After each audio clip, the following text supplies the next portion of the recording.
Pram batteries, huh? On the topic of Pram batteries, lads, here's what I'm having the problem with. This here is a very old, a Siemens Nixdorf PCD2N laptop. Yeah, PCD2N, 7.5 volts, 5.6 volts, blah blah blah. 1 meg onboard memory. I think the hard drive says 60 megabyte. Yeah, 60 meg hard drive. And I'll show you what this is. This is one of the cutest little machines I've ever got my hands on. It's got a logo on the front there saying letter size, I think. Yeah. And I'll quickly show you the machine.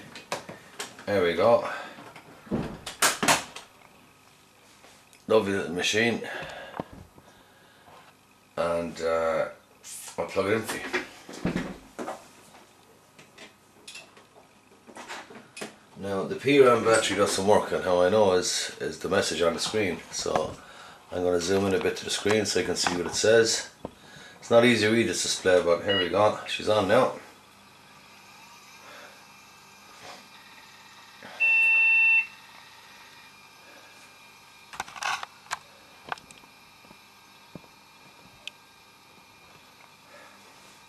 And here's the guy. Testing CMOS battery, fail. Testing CMOS checksum, fail. You can hear it looking for floppy. So you're going to bring up the brightness a bit. Yeah, there you go. And this contrast, I suppose, bring that up. Yeah, oh, you can see it now. So we're failing on this battery, right? So that's grand. And it ends up then with the message: CMOS RAM error, check battery run setup. Press F1 to continue or Control Alt Escape for setup. Now this is a German machine, because although, I mean, control says STRG, insert is Entfugen, all these weird things down the keyboard, all these different symbols, like that there's insert and says EINFG and ENTF, but anyway I had to get German translations for what they stood for. But anyhow, back to this. Control Alt F1 for setup. So we go into setup, we go Control Alt or Escape, and this is setup, right? Now the problem is it doesn't see the hard drive. That's the problem. It does not see the hard drive. It won't boot. It says no valid system disk. Please insert system disk, right? So this is the computer with no CMOS battery. The date 1st of 1st 1980. We come down, floppy drive. Come down to hard drive, 20 megabytes. Now Entfugen is to change it, and it's a 60 meg hard drive, so we go up to 60 meg hard drive. We come down to boot disk and tell it to boot from hard disk, right? So then we go, you know, to save change you press F10 and then press F5 to confirm update. So when I press F5 now, it's going to reboot. And the power stays alive. Like it's still plugged in, it's still switched on. The hard drive keeps spinning. So we press F5. It saves that to the CMOS. Starts again.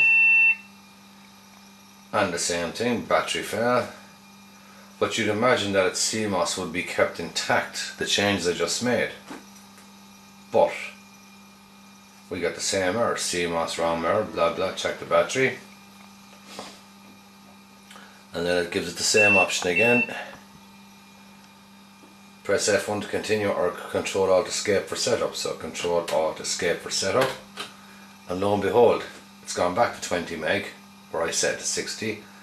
So it's not keeping any changes. Every time you restart, even while the power is not disconnected, it's losing its CMOS settings.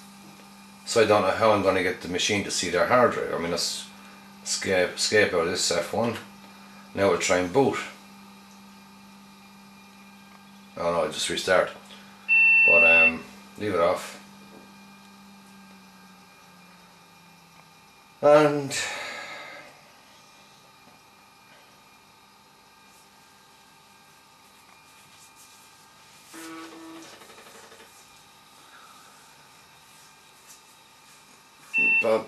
There we go, and press F1 to continue or go back into setup. If I go into setup, it's back to its default settings all the time. So F1 to continue, and disk boot failure, insert system disk, and the hard drive light did not come on at all.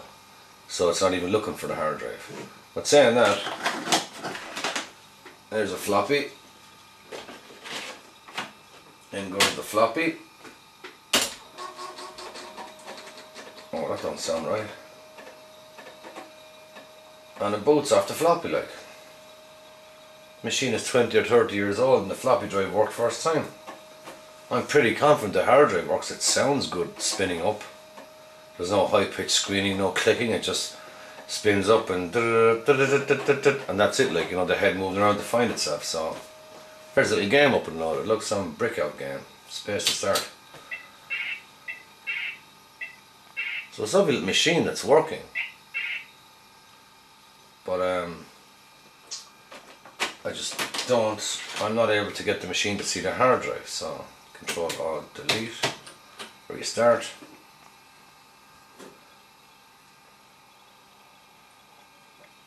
.286 modular BIOS version. I'm sure it's a 286 processor. And it's a PCD2N, I think it was, and I looked on the internet, I can't find any information about this model. There's a 3N and the 4N. It's predecessor, or no, it's ones that came after, but there's nothing for this.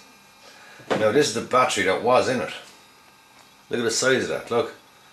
And that was the cable where I connected to the motherboard. Now I found a similar battery on the internet I'm going to order. So what I thought I'd do was, and what I've done is, I snipped the battery connector. So I had this and the heat connects in there. And I have a battery here from a compact. This is the battery I use, and this is 4.8 volts, the same as this. So I assume, and like he was reading 4.2 volts or something. So I assumed that he would have done the job of him and saved the CMOS so I could boot off the hard drive. But if he's connected, he just gets red hot very fast. And it was I'll open it up in a minute and show you. It was situated there, like, and the glue was all melted off the back. So that's why I took him out, because he was dead. As Parallel pointed out, like, there's maybe some circuits shorted out in here, and doesn't appear to be any electronics on this. This is very old.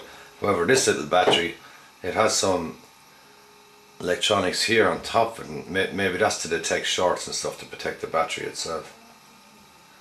So yeah, that's where I'm at. Now, turn it off. So what you have here now is here's your floppy drive, here's your hard drive, and that's where that battery sat, just there. And he was red hot, like. But that little wire then went off to a connector just behind there. So what I did was, I connected this guy to where he was connected, and I attached this battery with the correct polarity. Now this battery does not get hot at all when it's connected, but it still says battery fail, CMOS checksum fail, everything fail. And then I put the meter on just these two wires while it's just plugged in, not switched on but plugged in, and there's 7 volts coming up here to the battery. This is a 4.8 volt battery with 7 volts coming off the motherboard. I'm wondering now, did this battery die sometime in the past and do damage to the motherboard? So that's where I'm at with this, you know. I'm going to order up one of these. It just says a Sanyo CAD Nai Ka. Nickel cadmium, NiCads, there must be NiCads. 4.8 volt, 1200 mAh, and that's it, like. This model is 4KR 1200 AE. But it's 4.8 volts, and the battery I put onto it is 4.8 volt, 50 mAh, and he was 1200 mAh. Well, that's fucking not good, is it? So that's probably my problem. But I'm very concerned about the 7 volts coming out of here. I mean, like, is it normal for a battery like that to have 7 volts being pumped into it? I don't know. So that's it, lads. I mean, I have a little laptop, which is very rare by the looks of it, because I can't find anything on the internet about it, like. and I can't boot off the hard drive.